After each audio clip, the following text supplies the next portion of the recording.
शायद ही आपको पता होगा कि एप्पल मेक इन चाइना है।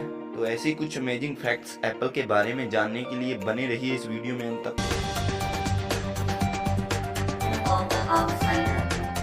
तो क्या आपने कभी नोटिस किया दोस्तों कि जब भी आप एप्पल अपना नया प्रोडक्ट लॉन्च करता है तो वह 941 पर ही क्यों करता है, और कोई भी अगर आप उसके प्रोडक्ट की इमेज पर टाइमिंग देखेंगे तो 941 ही क्यों होती है। तो यह मैं बता दूं कि कुछ समय पहले 2007 में जब स्टीव जॉब्स अपना पहला आईफोन दुनिया के सामने लेकर आए थे, तो उस समय उन्होंने 9 AM पर इवेंट को शुरू किया और प्रोडक्ट की डिटेलिंग को बताते बताते 40 मिनट का टाइम निकल गया।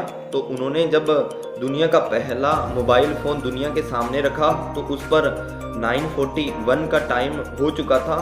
तो इसी कारण दोस्तों आज भी आप देखेंगे कि एप्पल का कोई भी लॉन्च इवेंट है वो 9 बजे से शुरू होकर 941 तक वो अपने प्रोडक्ट की रिवीलिंग करते हैं।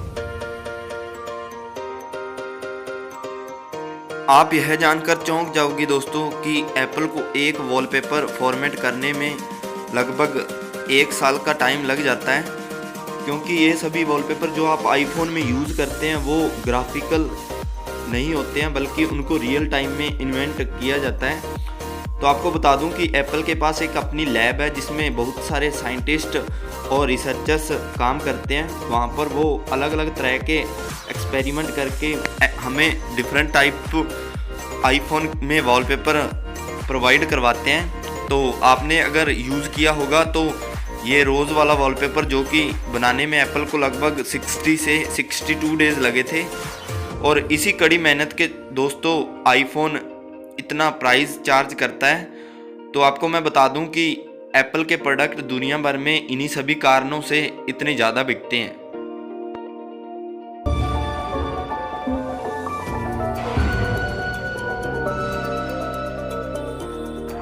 तो आगे बात रोनाल्ड वाइने की। तो दोस्तों मैं बता दूं कि रोनाल्ड वाइने ऐसे शख्स हैं जिनकी वजह से एप्पल शुरू हुआ। यह एक सुपरस्टिशन था कि दोनों स्टीव्स एक दूसरे को अपने रीड कॉलेज के दिनों में नहीं जानते थे, लेकिन रोनाल्ड वाइने जो कि उन दोनों के म्यूचुअल फ्रेंड थे और उन दोनों की काबिलियत को बहुत अच्छी तरह से जानते थे, तो रोनाल्ड वाइने ने उन दोनों की काबिलियत को देखते हुए उन दोनों को मिलने की सलाह दी, और आगे चलते हुए उन्होंने कॉलेज को छोड़कर एक कंपनी बनाई जिसका नाम हम, और यह है वही गराज है जहाँ से एप्पल की शुरुआत हुई थी। तो उन दोनों ने कंपनी को शुरू करने के लिए साइंटिफिक कैलकुलेटर और एक बस को बेचा था उस समय।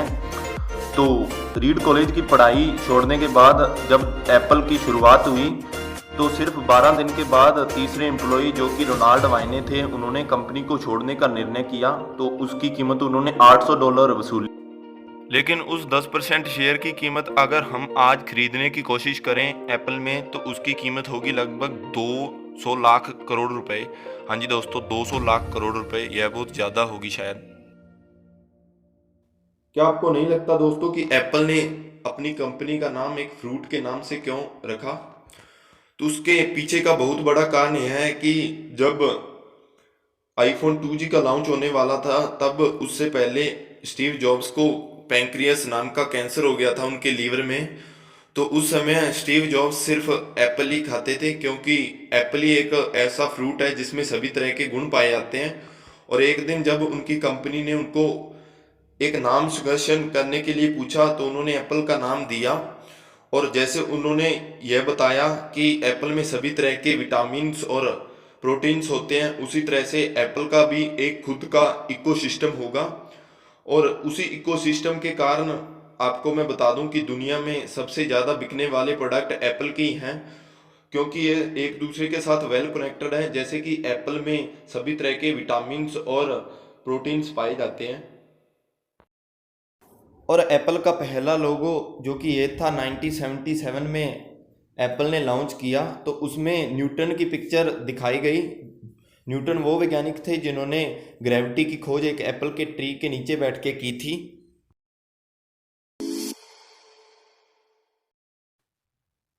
और दोस्तों आईफोन SE जो कि 2021 में रिलीज़ हुआ, उसके साथ एप्पल ने एक रिकॉर्ड बनाया, वो था सबसे सस्ता आईफोन लॉन्च करने का। आपको बता दूं कि आईफोन एससी की कीमत आईफोन 2G से भी कम थी।